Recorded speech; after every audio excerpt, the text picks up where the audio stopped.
What if I told you the very battles you think are against the devil might actually be against the will of God himself? Because sometimes the greatest resistance in your life is not coming from hell, but from your own refusal to surrender.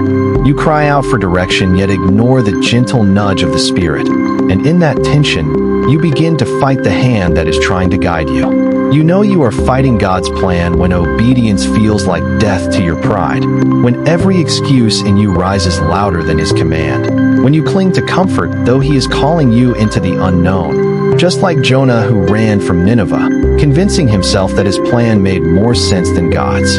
You are wrestling him when you keep returning to what he already asked you to leave behind, dragging dead relationships, old habits, and broken idols into a future he has already set apart for you. You are fighting him when every time he closes a door, you pound your fists on it, trying to force it open, forgetting that his no is just as holy as his yes.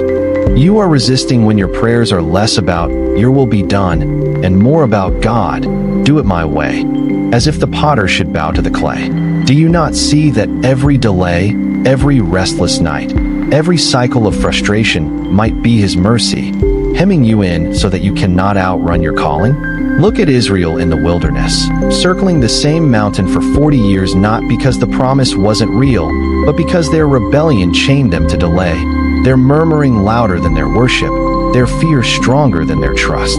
And isn't that what happens to you? You find yourself going in circles, wondering why nothing changes. But deep down you know it is not because God has abandoned you, but because you keep resisting the very path he laid before you. Yet even in this, his love is relentless, his pursuit unshakable, because he will not let you settle for less than his best. The question is, how long will you keep wrestling? How long will you trade peace for control, joy for stubbornness, destiny for delay? God is not your enemy. He is your Father, and every time he asks for surrender, it is not to break you, but to bless you. Remember Jesus in Gethsemane, sweating blood, yet whispering, "Not my will, but yours be done." That was the moment victory began, not on the cross, but in the garden where surrender crushed resistance. And maybe that is where you are right now, at your own Gethsemane, trembling with fear, torn between what you want and what God wants. But hear me, the fight against his plan will only leave you weary, while surrender will unlock the very life you've been praying for.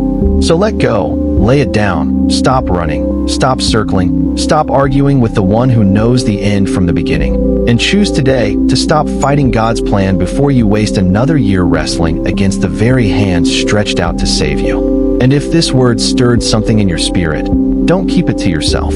Like this message, share it with someone who needs the reminder, drop a comment with your own reflections, and follow for more soul-stirring truths that call you deeper into God's will.